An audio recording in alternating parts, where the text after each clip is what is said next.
Welcome back to Carnage Unleashed. We're doing things a little bit differently today. This is a pre-record, so if you're dropping your comments, we won't get to them this week due to the holidays. We will get to them our following week. Boys, how you guys doing today? Doing good. I'm doing great. I mean, we had great fights. I mean, yeah, the first couple ones I was running like a chick with my head cut off, try to keep things flowing. But I got to watch at least the end half of it. I watched the recaps while I was, at home yesterday. So I had a great time at the show. I had a great time watching the fights, and I'm doing fantastic. Kev, how about you, buddy? Well, boys, they say that some weird number, like 95% of automobile accidents happen when you're really close to home, right? Like your voyage is almost finished, and then you kind of tired. You maybe clip a curb or something. And you were almost there. You just took your eye off the prize. You lost concentration for just a brief few moments there at the end. That is how it felt for Amin and I to have made it. And I kid you guys not, 98% of the way through that entire card without a drop of blood. Now, Amin had already gotten someone's sweat on him earlier in the night, but he's done a lot of shows with us before. So far, he hasn't done any of the bloody ones. And so he was ready. He was on his guard, ready for it. That final moment after, spoiler alert, but in the final moments of our final fight, things got a little bloody. And before it was officially called to an end, it was like both fighters made a beeline right for the commentary desk. Yes, they did. And I had to sign off almost solo. It was amazing that Amin even made it back before we were officially signed off. I told him good luck, have a great night. I thought he was gone, and somehow he made it back to say farewell. But that probably sums it up. If there's just one moment, that entire card was a scene. All right. And for some folks, it was like a scene out of an accident of some kind. The jaws of life had to be brought out. But an incredible series of fights. We talked about it on the live show. It's got just about everything you would want. It took us 4 fights to get to a decision. There were only 2 decisions in the 10 fights on the card, and multiple incredible finishes and a lot of cuts and maybe a broken nose or 2. And a lot of blood. So if you missed it, make sure you're subscribed to this channel right now, because some of those fights are already out here for free fights every day. Tell me who else is doing that, and I will Venmo you $1. All right. So go ahead, like and subscribe so you'll catch all of these fights we're going to talk about tonight. But what about you, Wade? How was it for you? I like to always joke about Wade's like the man in the truck, but we don't have a truck yet. So he's just like, he's got like 3 different, those lunch hall dining room tables stacked around. He's got like a mega desk. So how was it for you, man, in those 1s and 2s? It was good. I liked it because this time I was like on a stage, so I could actually look at the screen and look up and see it firsthand. Like I like to say, we get the best seats in the house till I get a truck, then I'm in the truck. And then you got the best seat in the house. You got the worst seat outside of that. Yeah. But it was good. It's fun. It was a little nerve-wracking new system, but I learned it, and I'm liking it. And then the fights, man, they put the definition in Carnage Fight Series when I tell you. These were phenomenal. Yes. Yeah. And to kind of go off of you, Kev, by the way, Deborah, our new in-ring interviewer, her first one here, she got blessed by the blood as well. She let me know. I talked to her today, and she was like, yeah, I had a great time. I got a little blood on me, but I was like, welcome to Kevin's world, because that's what always happens to Kevin. But you got it on the first day of the job here, so congratulations. I think that's a good sign. That's a good sign. Might as well get it over with early. Exactly. It's gonna happen. It ain't Carnage Fight Series event without a little blood. Oh yeah. Oh, well, boys, you want to jump right on into this? Yeah, let's do it. Right on into the recap here. We started off with Luis Cardona versus Wyatt Nemeth. What would you guys thought of this one? Because this turned out where we had a ear hanging off on this one. So someone's ear got demolished on this fight. First fight of the night, you know. Yeah. I didn't even know that he cut his ear like that. I just saw blood. Yeah. Because it didn't like bleed right away. And because I didn't see it until after like he came back out or something like that. And then in that second round, I saw the blood. Yeah. Well, the only reason I knew he cut it at first was because the commission goes, "Hey, we need to sign you these forms. We got to send him to the ER to get some stitches on his ear." And I was like, "Oh, what?" So that's how I found out. Yeah, I didn't notice the ear either. That's one of the challenges at times working the commentary desk, because you have more vantage points than any fan in the building, right? Because I have my monitor. I can't see quite as many things as Wade can see because I can only see the one he's letting me see in that moment, whatever's on the broadcast. But I also have my own eyes right in front of me. But you would be surprised, or maybe you wouldn't, depending on your level of familiarity to all this. There's a reason a lot of commentators just stick to the monitor, because there's a lot of times with that octagon right in front of you, depending on where the official wants to stand, how close is the beam that's holding that side of the cage to your face, can really obscure your view. So, I mean, obviously we could see the blood. I did not know that it was an ear until after the show when you guys were talking about, you know, how many different people had to go to the ER or whatever it was, all the different injuries.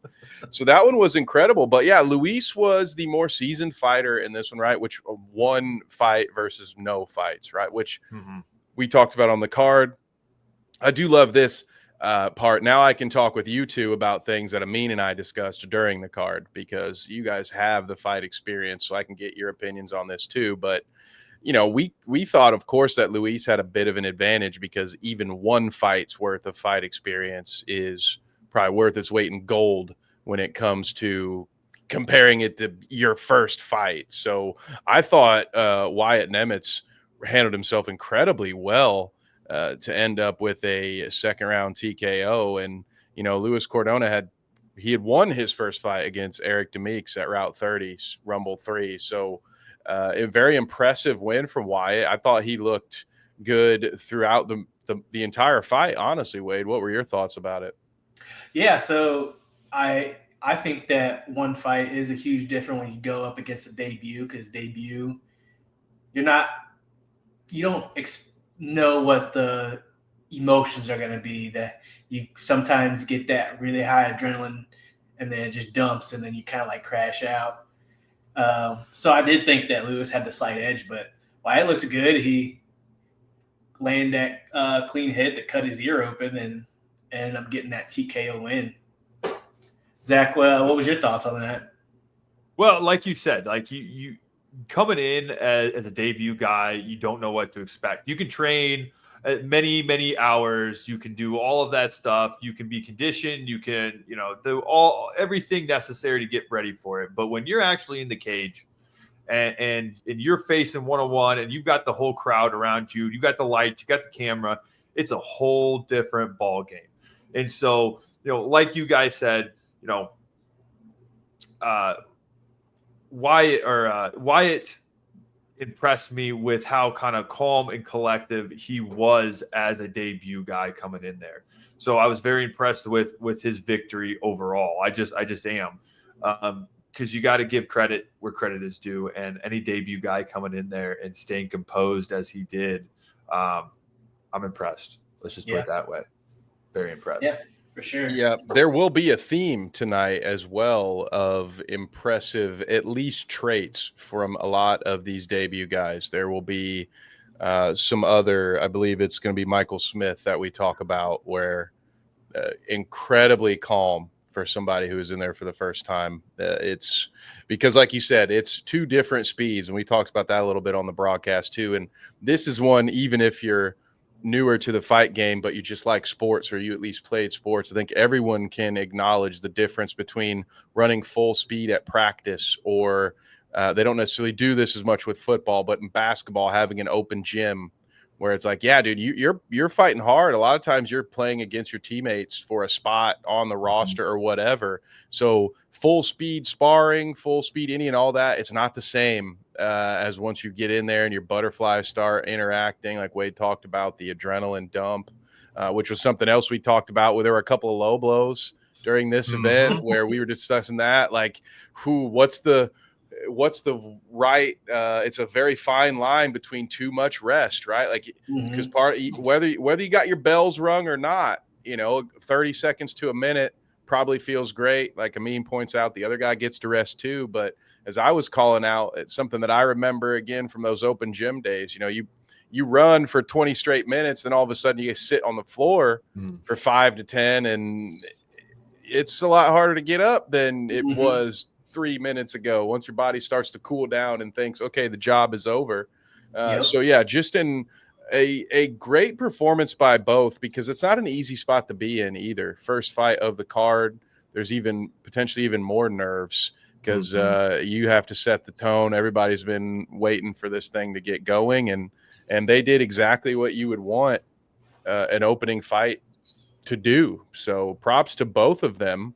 I think there'll be some guys that we see on cards quite a bit in the near future, would be my guess.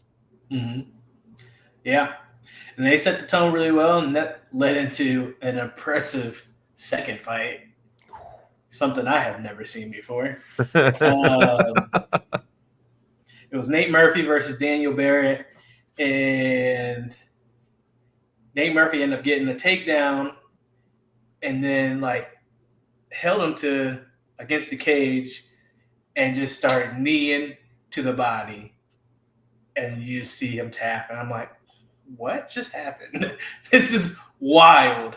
Have you ever seen that before? Either one of you? No.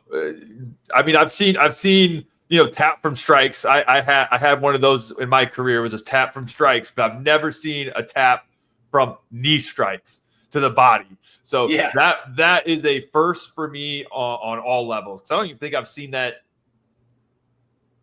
I mean, anywhere, UFC, any card, yeah. I don't know that I've seen anybody get knocked out via knee to the gut anywhere other than an action movie. Yeah. Most of the time, it's not what you think of when you think knockout blows. But I will also add, this is a 4 horsemen situation, because Amin had never seen it either. And what kept blowing his mind wasn't just the fact that it was a knee. Like that was impressive enough, right? But he throws this knee and then passes over guard as well. And by the time he gets to his position, it's just over. So you know what I mean? It was all one fluid motion. He hammers this knee right down into the ribs, and then with no wasted motion, just uses his momentum to go forward. And he's like, all right, I'm about to be full guard. I'm about to have, be able to mount you. And his opponent is just done. From what I don't know if we heard back on that, if it was a broken rib or anything, or if it was just a heavy blow that got the wind knocked out. But no, that was something that I don't know if anyone involved. If you were at the show on Saturday, you were one of the first people to ever see that type of finish. I feel pretty confident there. I would love to see the results. If you could search by finish on Tapology, that'd probably break that whole incredibly well run and durable website. But yeah, it'd be interesting to see what comes up. Oh, for sure. Incredibly well run. Yeah. You love that website. I know you do. I just wish they loved me. I like it because I don't get all the spam stuff that you do for some reason. So it helps me. I mean, heck, I'm on it right now looking at these guys. So I finally made a login. Maybe that was the okay. goal. I mean, I do have a login for the Carnage Fight series and my own fight page, so that might help. I don't know. I mean, do you guys have anything else on the Nate Murphy Daniel Barrett fight? No, honestly, it was just an impressive finish. He was, and I was expecting a little bit more of a war, but now Nate handled business. Yeah, and the only thing I'll add is that this will come up again throughout the card, but Iron Tiger Fight Team, we talk a lot about some of these gym rivalries like DFT and Garcia MMA, Adrenaline Academy now, especially after this card, because we've seen some folks like Andrew Gamblin before on previous cards. So it's like, all right, some of these guys, you know, when you're a certain type of gym and you train people who are game to take on fights frequently, you know, you start to have these opportunities where people from the same gyms are meeting up over and over again. And I think that Iron Tiger Fight Team put on a great performance. Like as a team, they look great, win, lose, or draw. You look at the body of their work. It was a great card for them. And I think that they're another gym that we will potentially see a lot more of on Carnage Media and potentially establishing a rivalry. I do that because it's my job to tell the stories of the fights. I'm not suggesting that there is any animosity between these teams behind the scenes. There's none that I'm aware of. So when I say rivalry, it's standing on business. It's about, is my team tougher than yours? Are we better? These guys, a lot of them cross-train, a lot of them work together, but I love seeing that. So the fans at home, if they have a rooting interest, they kind of have their rivals to go up against. So keep an eye out for the Iron Tigers. Yeah, sure. Scott Sheely is their head coach. He does a fantastic job. They used to have a fight series too, the Iron Tiger Fight Series way back in the day. Something that I fought on at one point. It's where I fought Josh Frem. For the state belt back in the day. So they used to have a very good promotion about 8 years ago. I think that's when I fought last. And I think he just started just coaching then. I think he gave it up and just started coaching, but he's done a fantastic job of coaching up his guys. Because if you go back and watch all these fights that were going to be posted, you're going to see that. You're going to see the results of his coaching and what he does with his guys. It's just fantastic work. Yeah. And so then moving on then to the next fight on the prelims, Ryan Cornell versus Tristan Epling. What was your thoughts on that, Wade? Yeah, it just kept the train going with another finish. This one was in the first round by Ryan, and yeah, just not a whole lot. It was got in, got the job done, and got out. And I'm like, he handled business. Yep, and he's out of Garcia MMA, right? That's right. Ryan is out of Garcia. Okay, yeah, and you know, Garcia's, they had a pretty good showing as well. So, Kev, I mean, what were your thoughts on this particular fight? Yeah, pretty much the same. I mean, at the commentary booth, you're feeling great about it because now that's 3 fights. We've got early finishes every time, so the momentum is good, and it was a nice performance. And you know, I saw that he came originally from Queens, so I would be interested in hearing more about Ryan's story and how he came to make it from Queens to Bowling Green and is now fighting out of BG. So a great performance. I wouldn't take too much away from Epling. I think that we'll see him again because he's part of the Adrenaline Academy who, like I said about Iron Tiger, they certainly had some guys put on some great performances over the weekend. We'll be talking about some of those here soon. So I think good group of guys. I think when you're at the stage of your career where Tristan is, this was his second fight, both of them. Fight. For both of them. So what do we always say? Quality competition trumps your record at the amateur level. So I think this will be one that I may have even said it on the commentary that I think these guys will both have a lot to take away from a fight like this, and we'll see where they apply it. So I look forward to seeing more of Tristan Epling, but congrats to Ryan Cornell with the impressive first round TKO. Yes.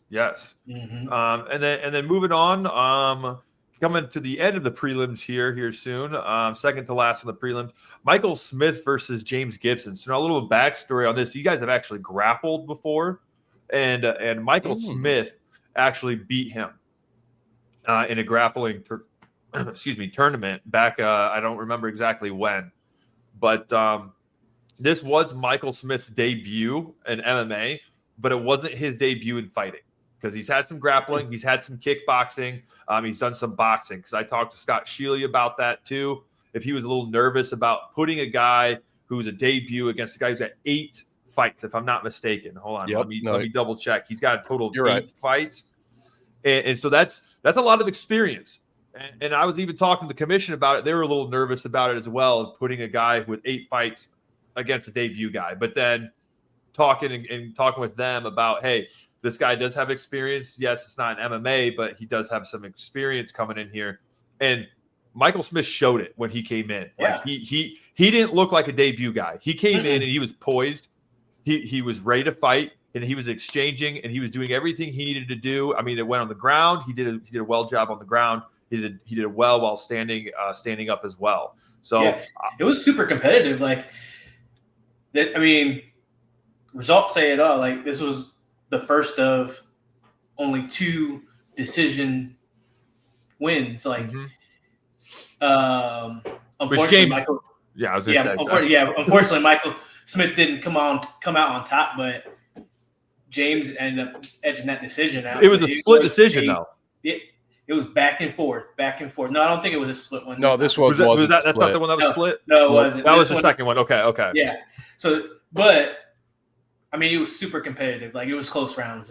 In my eyes, it was close rounds. It could go either way, depending on what the judges.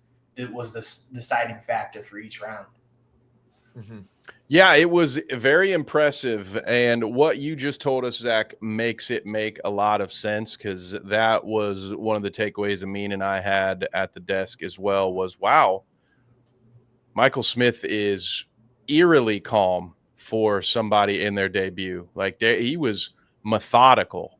There was not a lot, if any, wasted motion, almost to the point where towards the end of the fight, as we speak about the decision, it may have almost been to his detriment.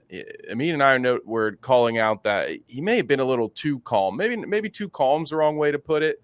But we had the feeling at ringside that third round, Smith was going to need to win it to win. That's how we felt in the moment. Again, like you guys said, really close fight.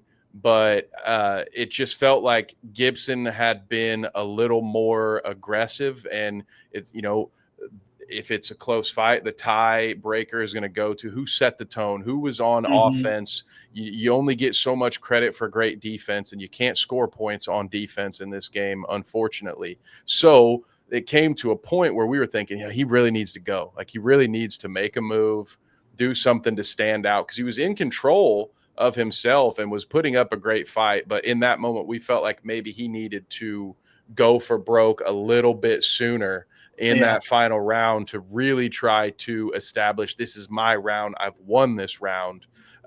Because I think in my head, it was kind of anybody's first round, but I felt like James Gibson had won that second round. So we were looking there. And again, it's not my job. I'm glad it's not my job to call those things. But when you have a tight fight like that, you have to acknowledge it in the booth. So that was sort of my takeaway, that he was incredibly calm, came in with a game plan. Maybe the only tweak I would have made would to be a little less calm at the end, maybe be a little bit more aggressive. But I could be wrong there, because we're going to talk about another fight later where somebody maybe had it and went for a spin kick late, went for something with just a few seconds left that ended up opening them up to lose a fight that they otherwise might have won if it had gone to the decision. So it's a difficult game out there, right? A million little decisions you got to make time over. And so impressive by the debut guy, Michael Smith. That experience makes a heck of a lot of sense why he was so poised in there. But James Gibson got the job done. Tough fight for him. Now 9 amateur fights. He seems to be a guy that Absolutely, it could continue to do this and push it forward. Like we said, we don't care as much about. I think he's 4-5 now, right, in the Ammys, which, Yep. based on the team he fights with, tells me that he doesn't take too many easy matchups. Like it's not like he's not 1-6 or anything. I mean, he might have a losing record, but he's fighting tough fights. And as we've said before, it's not really that important. You got to care a little bit more once you hit the pro level about that stuff. But right now, I mean, as soon as he hits those pro requirements and makes a decision, that slate gets wiped clean. Who really cares? So great work overall. This was a great fight. Like you guys said, one of the only 2 decisions. And for some folks, maybe in a night full of knockouts and subs, it might be hard to find the appreciation in one that goes the distance. But no, that's not us here. I think it really helps to give you everything in a card. I think, let's take 80% knockouts and submissions, but give me a couple technical battles where we get to really showcase the chess match that is MMA. No, I agree with you. Then finishing out the prelims, we had Tobias Mendoza and Jonathan King. And this was another great fight.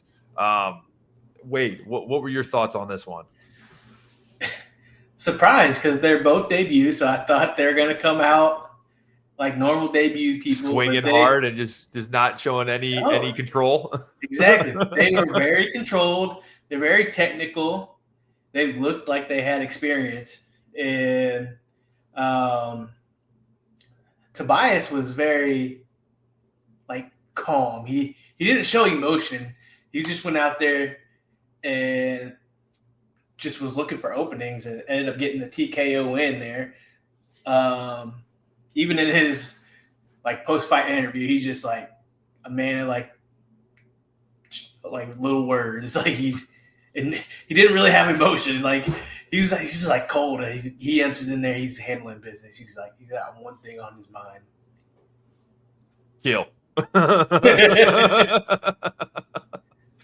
Kevin, what were your thoughts on this bout? Yeah, pretty much the same. I mean, Tobias being part of the Iron Tiger fight team. It was Iron Tiger versus Adrenaline Academy on this one. I thought it was a good fight. I just basically have to retweet Wade on this one because, we were surprised. And I'm sorry to repeat myself again here, but I will do it. It is a testament to these coaches and these cornermen that all of these debut fighters came in looking like they'd been there before. That is so hard to simulate. And the fact that they were all so prepared and so calm just lets you know how well they're handling business at practice and throughout the week. Very few people in this world have a mentality to be any kind of confident if they are unprepared. And so when I see that level of confidence in somebody doing anything for the first time, I know there are hundreds of hours put into their craft just to get to this moment. So both the teams, again, get my respect. They put on a hell of a performance. Jonathan King, I look forward to seeing what he can do and a bounce back. I mean, obviously, this one is more about Tobias here, but I did think that Jonathan King looked pretty good here. And it's very early, so I'll be looking to see that bounce back, but we'll see if Tobias Mendoza can get a win streak strung together here. Maybe we'll have him on a future card. I'm hoping we do. And then that was finishing out our prelims. So now we're jumping into the main card, which by the time this video airs, guys, all of those videos from the main card will be out and on our YouTube channel. So you'll be able to watch those. So right after you've done watching this and listen to us talk about it, head on over and make sure you check these out. But starting off the main card, you had Josh Frazier versus Kyle Paul, which this was the one that was the split decision and was a fantastic fight.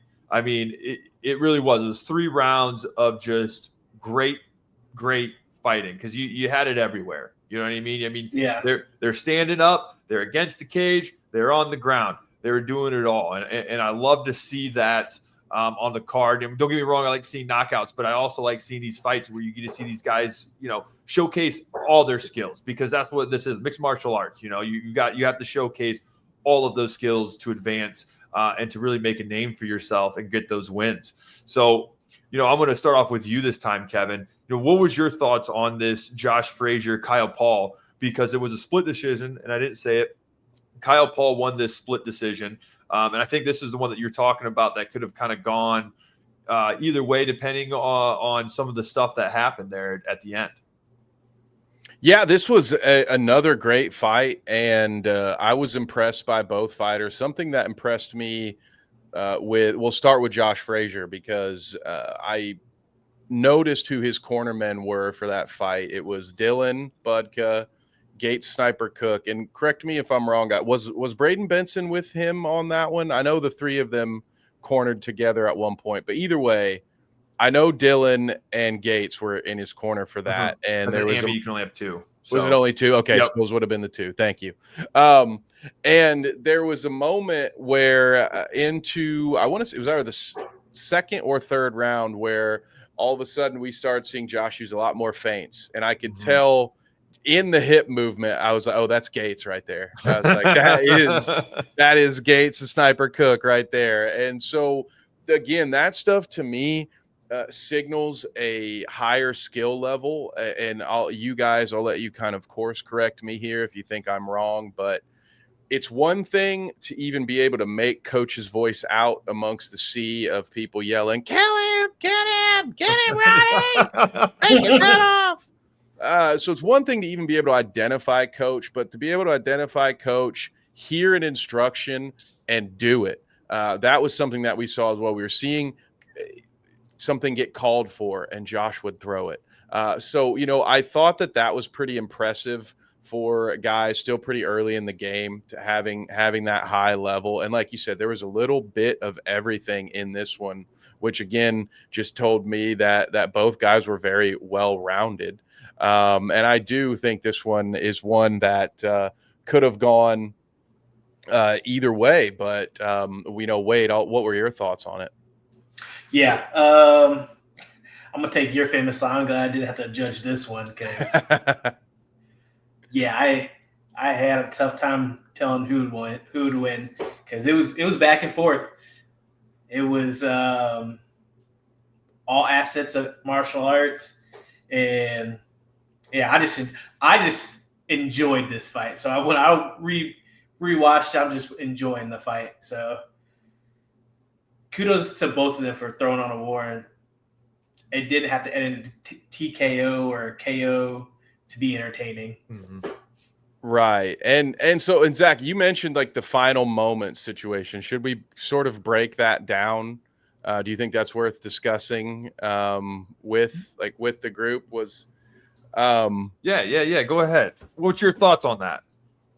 Well, so correct me if I'm wrong. Was this was it the final second takedown, right? Was that what it was? Like within the last 10 seconds. So we had it where it was pretty much, another even round, right? I don't know if you guys had it one way or the other for Frazier or Paul. And I want to say, was it even 15 seconds? Was it inside the last 10? I want to say it was the last 10. I want to say, yeah. I can't recall. You guys can go back and watch to check us. But yeah. But Frazier went for, I believe, was it like a spinning heel kick or so? It was something of that nature, right? Where he was turned. He tried to turn into a kick and did a spin kick, and that gave the opening to shoot for a takedown. And then that takedown gets secured in those with like 3 seconds maybe left on the clock. And that is something that we talk about it a lot in those fights, how if something is close like that, that final impression might be what does it. These are human judges making these decisions. And so, Amin and I had sort of asked each other, and obviously neither of us know the answer, but did that final second decision, no risk, no reward. So, you win some, you lose some. If he finds the chin and gets the knockout with 5 seconds left, we're talking about how amazing it was to make that call, to take that risk right then and there.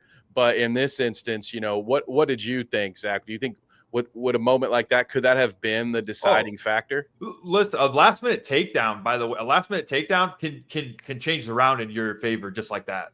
Mm-hmm. Like it's really that simple. Like you'd be surprised of the little things that can happen that just switch the fight around to these judges, because it's the last impression on these judges that will win you the round. Like there'd be plenty of times where I've looked at Wade while even we're watching UFC things and someone gets a takedown while they might have not had completely controlled the whole round, and all of a sudden they get the last minute takedown. I go, that just won them the round right there. Mm-hmm. So sometimes, like, it's really like when, like you said, judges are human. So even us, we're, oh man, I don't know who I'd give that to, and then you get that last second takedown, and it's like, well, that establishes control and that slight edge for me. So I'm going with that person. So yeah, that could have been what the judges were going through. Like, I don't know, I'm leaning towards this person, or I might be leaning towards this person. And that takedown at the last second is like, all right, that's who I'm going to go with. Mm-hmm. Just like that. It's just like that sometimes. It is. Yeah. That's why you don't let it go to the judges. Yep. Oh, shoot. Well, and then moving on from that, then we had Shawn Freeman versus Juwan Minniefield, which if you were there and if you were either there or were watching it live, you could tell who the hometown favorite was for that one. Because when Juwan's name got announced, the crowd absolutely erupted. It was deafening of how loud it got. He said he was bringing the crowd. He's bringing that energy. If you didn't watch the interview, go watch the interview. It's on the YouTube page and listen to his story. He has a great story. Great battle with cancer. Like, listen to his words on that twice. 2 times. And just recently beat cancer for the 2nd time and hops up in there. And I don't know about y'all, but I wasn't expecting the dominance that he came into that ring with. Just pure dominance. I mean, high energy. Like it wasn't uncontrolled energy. You know what I mean? Mm-hmm. Like how like you see like debut guys have come out just swinging wild. No, it was controlled violence is what it was. Just controlled violence. Going in, taking him down. Well, not just taking him down. Let's be honest. Picking up, slamming him. And there's like 3 slams in I don't even know like what time. I can't remember when it was, but it was the first round TKO. I just don't remember how long it was, but he had 3 pickups and slams. Yeah, he'd pick up, slam, start hammering some shots down, let him up, hammer some shots, back up. Damn. I'm like, dang, I was not expecting that because we've watched Shawn Freeman fight for the past 2 shows that we've done with. And he comes in there, he has the high energy. He's throwing hands, he's catching the opportunities, getting into submissions, and I thought this was going to be more of a battle, but Juwan came in there with a purpose, and he handled business. He did in a violent fashion. Yeah, without a doubt. I mean, to echo what Wade said, Shawn Freeman is no slouch in this fight game. He's won several fights as of late. He just got that previous loss to Caden Hastings back, right? And he's a tough guy. He's somebody who, generally speaking, it's normally hard to trap him down, pin him down, and put him in a position that you want him to be in. He's dangerous from those positions. So that was what really impressed me. I expected Juwan to come out with that energy. I will say this before I get back into the fight. You guys talked about the home crowd favorite, clearly. A lot of people will talk that it's my town game and say, we're going to show everybody that we're going to do this, we're going to do that. To this day, and I mean this with no disrespect to anyone else and only the utmost respect to Juwan Minniefield, no one has meant it and brought it in the way that he did. Like I have yet to see a crowd react that way at any show we've ever been. That is the most people I've seen in a room for if they weren't just there for him, that were all in his corner. It felt like the entire town of Sandusky was in the room for that fight. And so that was incredible because, like I said, we've heard it before. And so you expect, oh, yeah, the walkout's going to be awesome. I mean, he was slowly pacing as if he were looking to be cast as a Terminator or something in an upcoming movie. Just the kind of stuff like, you know, it took me back to being 9 years old and coming home from school with a detention. You know what I mean? I haven't seen somebody looking that pissed off while they pace around since my dad. But he did all of those things that you guys say. Talk about the slams, talk about the kicks. One of the things that was incredibly impressive to me that I added to my bingo card of things I've yet to see in an octagon was towards the end, guys. If you remember this, he had Shawn's back at one point and was using his right hand to just pin Shawn's forehead down. He had a grip. It was like a mother cat, you know, when they grab the kitten from the back of the neck like that, where he had just the base of his skull and spine, where those two things meet. Juwan was putting pressure there, keeping Shawn's head down, and then throwing uppercuts underneath his armpit. So, you know, Shawn's like got his arms up, so he's coming up under here and connecting on the chin while holding someone's head down with just his hand. And that was, again, like, these are not things that we normally see happen to a fighter of Shawn's caliber, right? Like, it's not like this wasn't a heavyweight fighting a lightweight situation. You know what I mean? Like, these guys are in the same weight class, and at times it felt like, no disrespect, but it felt like Juwan was sort of manhandling him in a few of those moments, which again is just a testament to him doing that, because I can tell you this, we'll see Shawn Freeman fight again, and it won't go like that. No, I can promise you that not every fight he's in. I honestly will be pretty confident he'll be in a fight where he does that to somebody. Maybe not the slams, but the other stuff, we've seen him beat people in less than 2 minutes too. So it was very impressive, nonetheless, because of who it was against. And we'd said it the night of. Juwan had won the night by walking into that ring after beating, what was it, leukemia for the second time. But clearly that wasn't enough for him. And we were even joking then, like, he wouldn't say that. You know, he would not agree to hear me say that he's won just by getting here, and to put on that performance. I think Amin and I were unanimous that not necessarily fight of the night, but that was performance of the night. The story behind it helps it all. But I think even if you removed all of that and you said which fighter had the most dominant performance, it was Juwan, hands down. So the fact that all that other stuff was going around just makes it a damn near movie worthy story.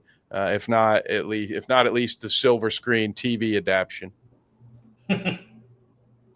Yeah, that was such crazy energy for that fight, and I loved it. That's why you love this kind of sports. You like to see these great fights like that, and then to have a person bring that energy with the crowd. Oh, it gives you chills. Makes me, if we go back there, we've got to have him on the card. We got to have him on the card. Bring that energy again, because I love hearing the crowd go wild like that. I mean, heck, I remember when I was editing the videos, you could hear them all booing Freeman coming out too. I think that's the first time I've really heard a whole lot of boos coming from the crowd towards the fighter. Yep. And it wasn't like they had done any trash talking ahead of time. It was simply, you're not him. You're not our guy, and therefore you get booed. But gang, if those watching at home were worried that, oh, there's no way, talk about an adrenaline dump, right? There's no way the energy can stay at that level. Well, wouldn't you know it, Mr. Grant Waybright and Mr. Andrew Gamblin have some second thoughts for you, because they answered the bell in a way I didn't think was possible. You know, you follow up that kind of a fight, you'd think, okay, and we're probably going to lose about half the crowd now, right? You know, they just saw their guy. It's party time. But no, Andrew Gamblin came out from Adrenaline Academy, a local guy as well. Clearly, a few of those people were there to back him.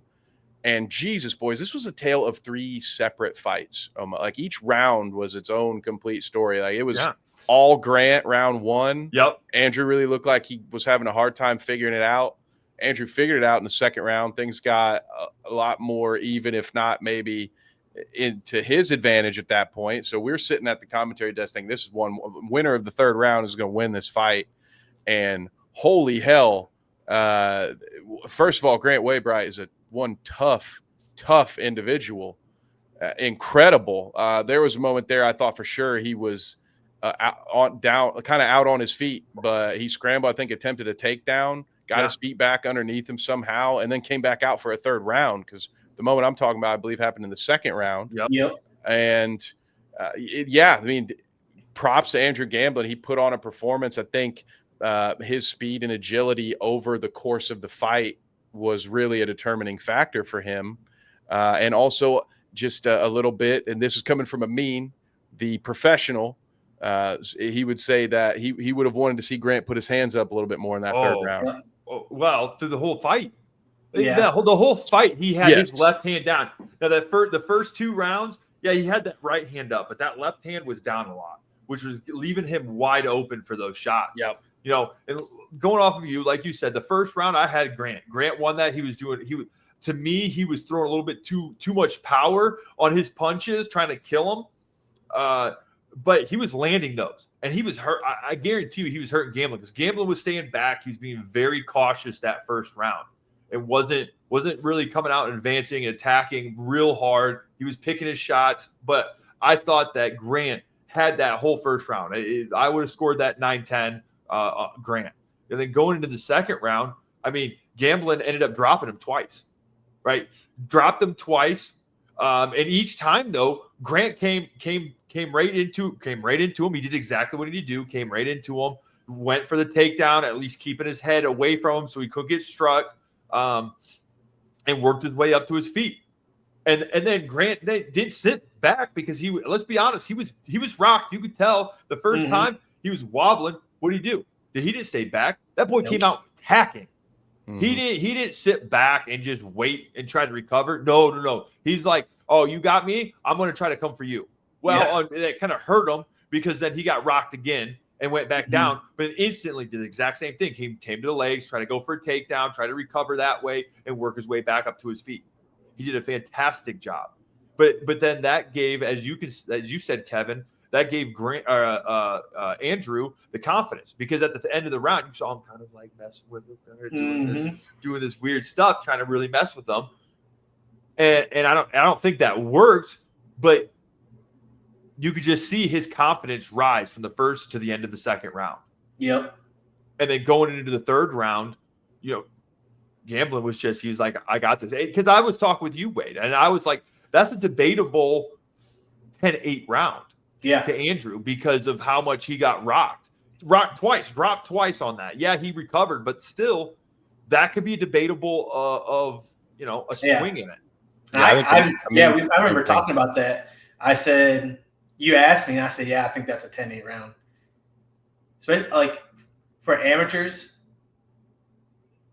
dropping someone twice, that's pretty dominant round. Mm-hmm. Yeah, and it's like you said, because there were some great takeaways from Grant. He looked so good in that first round. One of the things that I thought was best about what he did was the way he has this he has a bit of a wider stance with his feet. And so he was so on point in the first round with just kind of pivoting. Andrew was still much faster than he was in it laterally, and just a little bit more quicker, had that agility. But Andrew would do what he does, come in from one side, come out at another angle, and all Waybright would have to do is just, basically just move one foot and just like, all right, I'm cutting off the angle with my hip. And I was like, oh, he might be onto something here, because what a great thing to do if you can sort of cut off angles in the ring against a faster fighter. You can at very least have some idea of where they're going to go, because you're not going to let them move around you in one direction. And so there are a lot of things. I think he's going to go back and watch this tape, and it's going to lead to future wins for him, because if things had gone a little differently, like you said, mainly a few different things defensively, which we'll talk about Wasn't the only fighter that probably should have changed hand placement at one point in his fight, but we will get there. Generally speaking, an incredible performance even in a loss, and I think he'll be back winning some fights again real soon. But Andrew Gamblin, congrats to him again. Not our first time seeing him. I thought he did a great job. Yeah. Sorry, Wade. I think I might have skipped your turn there. Back to you. What do you got? No, you pretty much all the same. It was for a belt fight. That's what you want. You want to see this crazy high level technical battle. And yeah, like you guys said, Grant in the first round, he came out. He looked good. I remember this fight. Like I'm hitting the 1s and 2s. I'm like, man, Grant looks really well. For those of you who don't know, I was telling Zach, I coached him in high school for wrestling, and I was like, yeah, he's a tough cookie. And this fight showed why he's a tough cookie. Like that first round, I thought, dang, like, because watching Gamblin fight in the last card, like I was like, oh man, he's gonna be explosive. This is gonna be a pretty good fight. And then, which I mean, it still was. But Grant came out in that first round. I was like, oh, wow, he's got Gamblin, who is explosive. He's fast, kind of on his heels, moving around. Like Grant has Gamblin's respect. So like I thought he was controlling it. I was like, and he's looking really good, real crisp. He had good head movement at first. Started off the second round. After getting rocked, got back up. That's when he dropped his hands a little bit more. And then putting that pressure on, but he wasn't cutting off as well. Like he was more chasing rather than cutting off. So if he would have cut off more, or even, I was talking with Zach, use some kicks. They start going, use some kicks, bring them back around in front of you. But I think he just went to straight survival mode, and you saw the warrior spirit in his in this fight. Yeah. I mean, and kind of like what Kevin was saying, he kind of had like that wide base. It always reminds me of Kevin's favorite fighter ever, Conor McGregor, where he's got the wide base, and you know, he's out here. You know, he just needs to get that. He just needs to get that front hand up for Grant, and I think things could have been a little bit different because he wouldn't have taken some of those strikes. But congratulations, Gamblin though, because he stayed composed and he used his movement to find them angles to land that shot, and then that confidence came up after that when he dropped it the first time, and it was almost decided from there. And congratulations to Andrew Gamblin being our very first 135-pound champion, Ammy champion. Can't wait to see him defend his belt. We don't know when that will be, but I'm looking forward to whenever he does. Oh, yeah, he's a great fighter. So, and let's move on now into our co-main event, our first pro fight of the night, which was Feraris Golden versus Wilson Lopshire. Now, a little bit beforehand, you know, Wilson did miss weight. They were agreed upon at 165 pounds, and Wilson only made it to 168.5 pounds. And Feraris still took the fight. And a little bit on that, this is Feraris' fifth fight that his opponent didn't make weight. So Feraris has never had some good luck when it comes to that, but he always takes the fight. So kudos to Feraris. Wilson did win this fight in the first round, 4 minutes and 41 seconds in. But Feraris did a fantastic job of stuffing the takedowns because Wilson is a wrestler, and Feraris did. And when he did get taken down, he got straight back up. He got right back up on his feet and was ready to go. Yeah, that was Feraris' like weak spot was wrestling, and he really showed his growth there. Like stuffing the takedowns, be able to get up after getting taken down. So there's some takeaways, some good takeaways for Feraris. So he doesn't need to hang his head too low. He has improved. Yes. It was just he got clipped. He went down, and then Wilson took advantage of that and got him in an anaconda choke. And when you got something deep like that, it's really hard to break out of anaconda choke. It just is. So Wilson, couldn't take him down for the longest time. When he did, Feraris got straight back up on his feet. And then when he did clip him and got it, he took advantage of his ground experience right then and there, just jumped right on it. So, yep. Yeah, it was incredible. It was very impressive the way Wilson pounced on that opportunity. Like it all happened very quickly. And again, just right in front of the finish line, less than 20 seconds left in the round was when we ended it. But yeah, I mean, pointed out the same things that you guys did as far as Golden's ability to essentially just stand up immediately after every takedown, which is certainly, like you said, it's an improvement and it's a good skill to have. Unfortunately, like as far as the points go, right, like all those takedowns still would have counted. So still going to be looking to, I'm sure Feraris will be looking to add to that improvement. But yeah, for a guy who's been known for his punching power, who spent a lot of time practicing the jiu-jitsu stuff, like this is making him a more complete fighter. And I think he'll be in a great situation for that next fight. And because I mean, Lopshire clearly a solid grappler with a lot of skills. So looking forward to seeing what comes next for both fighters. But yeah, congrats to Wilson on that victory. And there were other things. I guess one last part for Feraris Golden. When they were on their feet too, like he connected on a lot of smooth, powerful shots too. Like there were shots, the body too specifically. Like it was, we were right in that moment right before he got clipped where I was thinking this would be an interesting one to score, because I thought it was all Golden on his feet, and the fact that he was able to immediately stand up from those takedowns. Again, I don't score these things, so I just don't know how much weight goes into what. And I was like, this.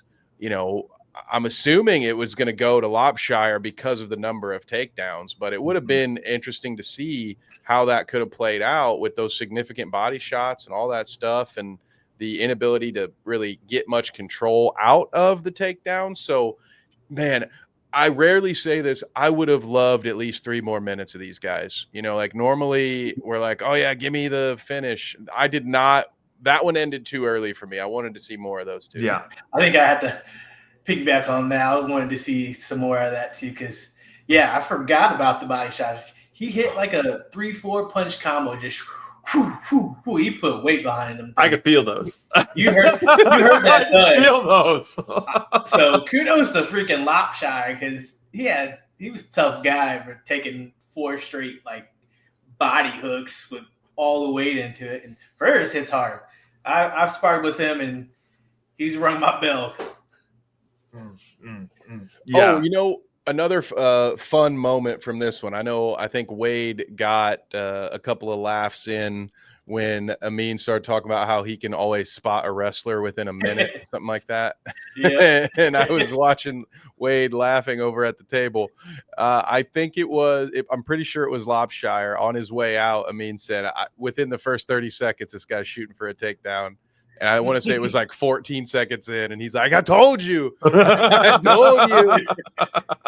So he was right, Wade. Sorry. I tried to have your back there, brother. But you had me you guys had me cracking up. But that was a fantastic, still it was a fantastic co-main event, but nothing can hold a candle to our main event of the evening. Quintin Richards versus Jimmy Sandlin. Let's be honest, we all thought this was going to be a chess match on the ground of 2 high-level grapplers, just showing what they can do in and out, showing this, getting out of that choke, doing that. We were completely wrong. It was a stand-up banger bloodbath. It was carnage in the octagon. Oh, yeah, it was. They were just trading shots, just going back and forth. I don't even think either one of them even wanted to even go to the ground. They're just like, nah, we're just going to throw these hands and see who lasts. But by the way, both of them broken noses. Both of them. Yep. Yeah, not surprised. And that's where Kev said, I made it through 98.5% of this card before. Getting covered. We made it. We made it to the 3rd round, though, for this one. I mean, it was a 3-round bloodbath. But yep. I was worried we weren't going to get a third round because of how much of a bloodbath it was. I was not certain that they were going to let Q come back out there. Just because I think at that moment, like Jimmy had some blood too, but Jimmy's big injury came. It's what ended the fight with the broken nose.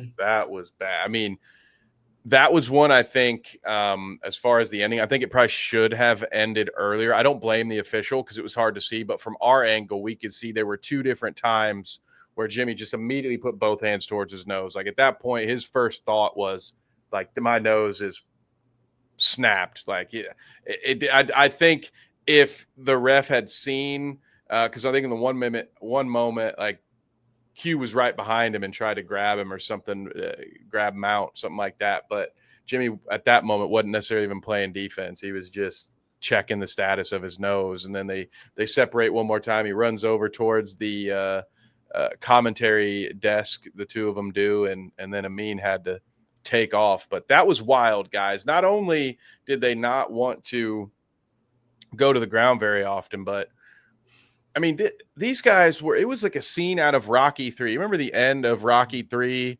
where they don't want to let you know who won the final training shot between Apollo and Rocky. So they freeze frame right as they're both punching each other. These guys did that with jabs like 18 times where they hit each other in the nose at the exact same time, both from a jab. It was uncanny how they had timed each other up. And we're just like jab, like simultaneous jabs. Yeah, right to the their face. timing was the exact same. It was nuts. And it was like 30 seconds straight for like, and it's like, pop, pop. And they're both like,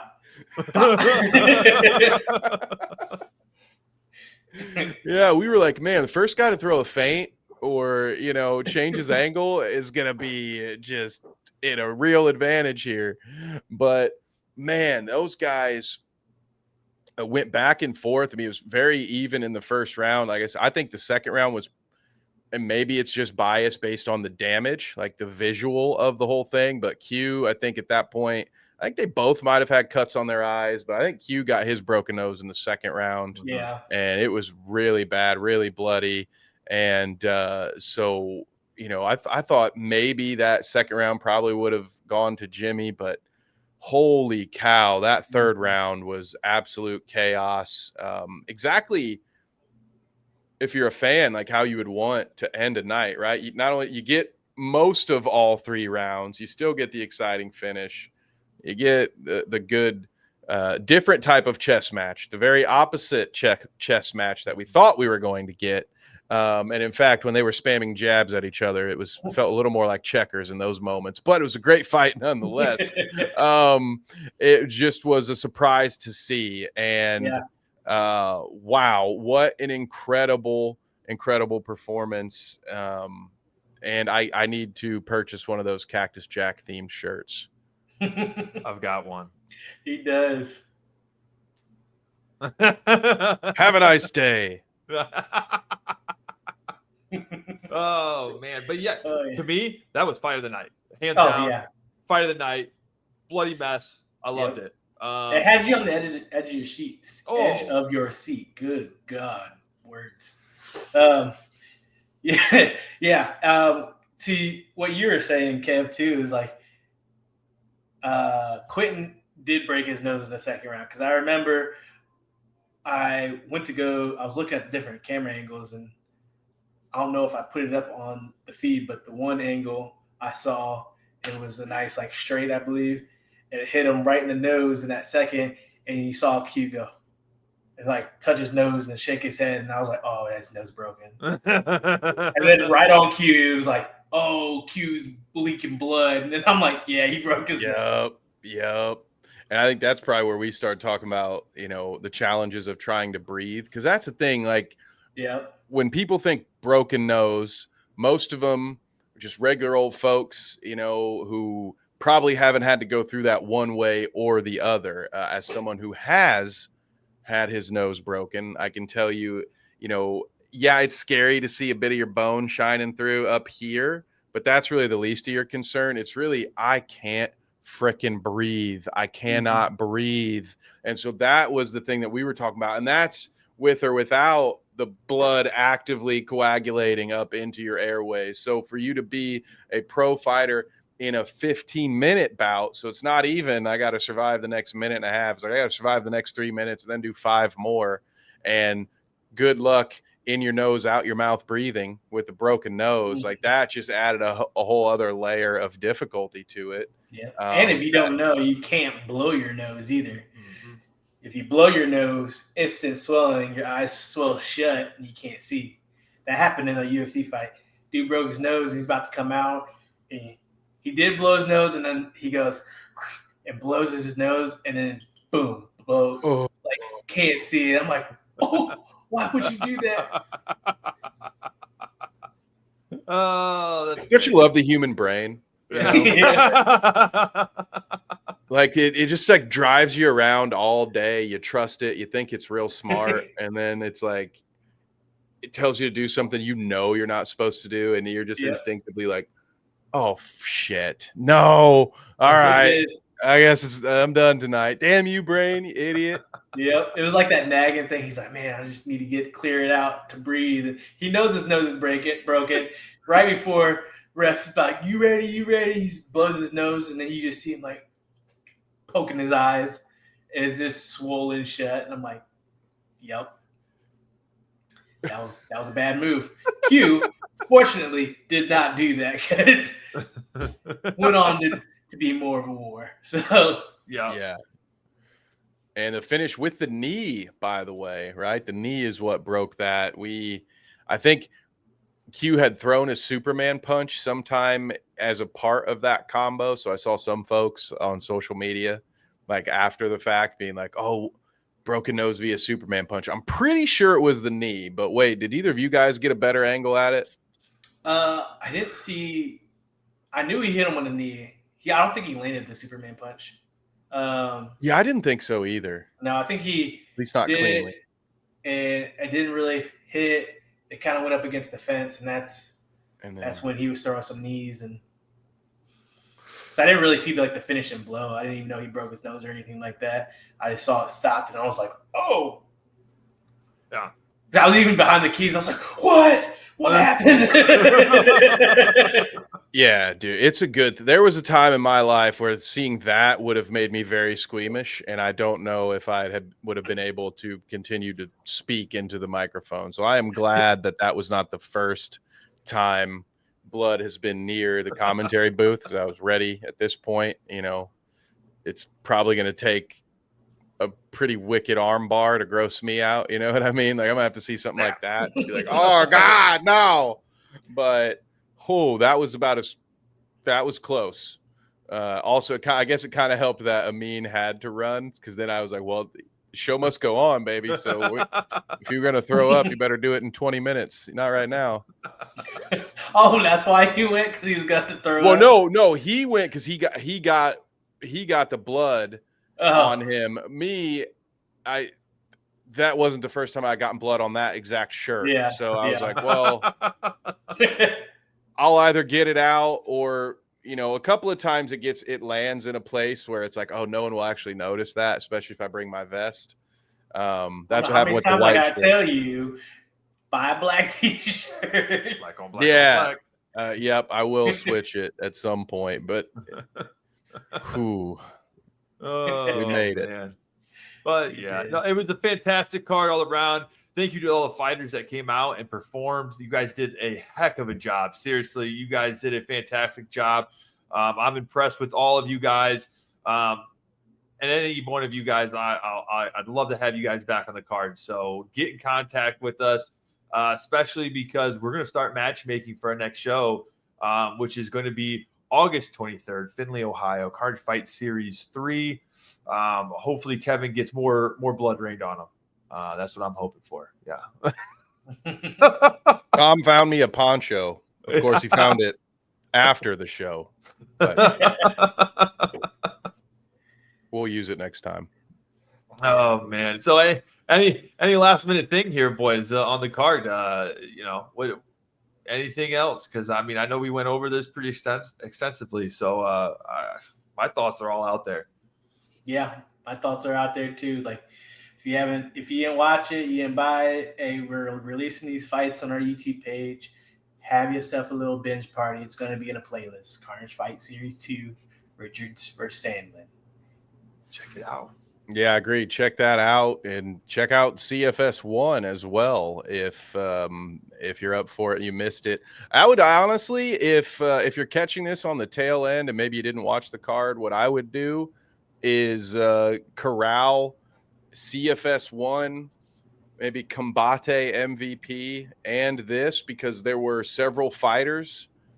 Hell, actually throw in Fight Before Christmas 2 on that playlist too, if you can find it.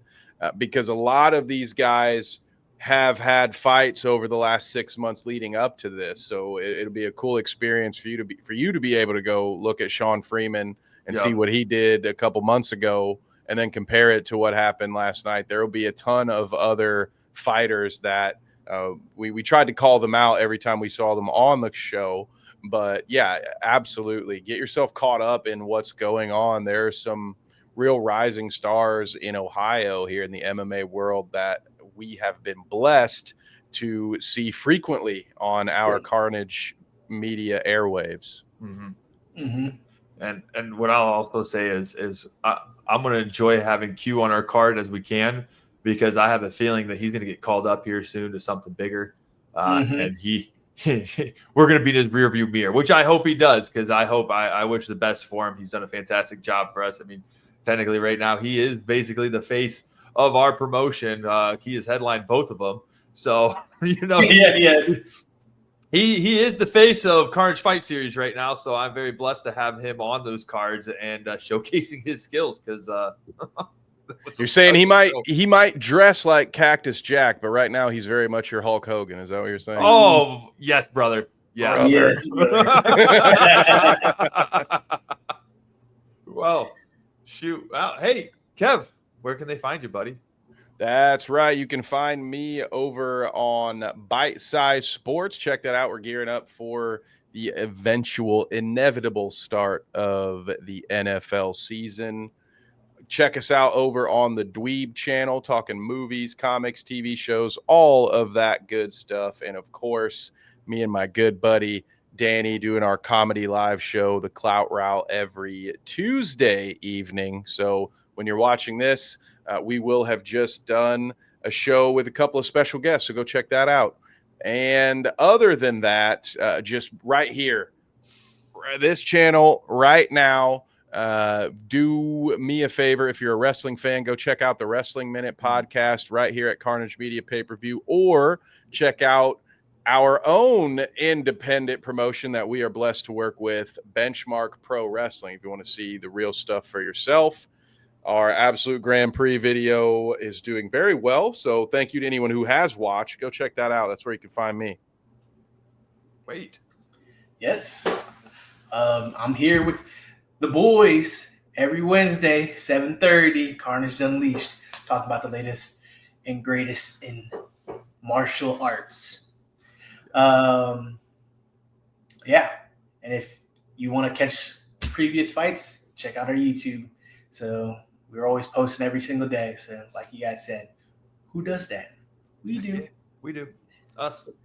These guys. We do. So, hey, catch any future pay-per-view that we will have, whether it's MMA, boxing, kickboxing, hopefully maybe Muay Thai someday. Right here, Carnage Media. Go to carnagemediappv.com. Check all that stuff out. We got all our future cards coming up there. We got a few charity events coming up here in July. We got a booked schedule, July 11th. Hold on, let me bring up the calendar real quick so I can rattle these off. July 11th, we've got a charity event. So that'll be live here, right here on our YouTube channel, live fights. There'll be boxing, charity event, the 11th. Same thing for the 18th, Friday. Both of them are Friday, live here, charity event. Get your fights, all your fill right here. You'll hear Kevin talking about it. You'll see me behind the camera, and Wade will be behind the screen, making sure you get all the right angles. And then on July 26th, we're going to have a fantastic all-pro boxing card. Dylan Bucka, I can't remember if he's headlining it or not, but Dylan Bucka, a former UFC fighter, is going to be boxing on that card. against Sherman Williams. That's going to be a fantastic fight right there. I need to find out who else is on that card, but that's going to be a great time, guys. I'm excited to see. We've got a booked time here in July. So check us out, carnagemediappv.com. See you guys then. Yep, you guys have a great holiday. Hope you eat all the dogs and burgers. Brats. Don't forget about the brats. Oh, brats as well. See you guys.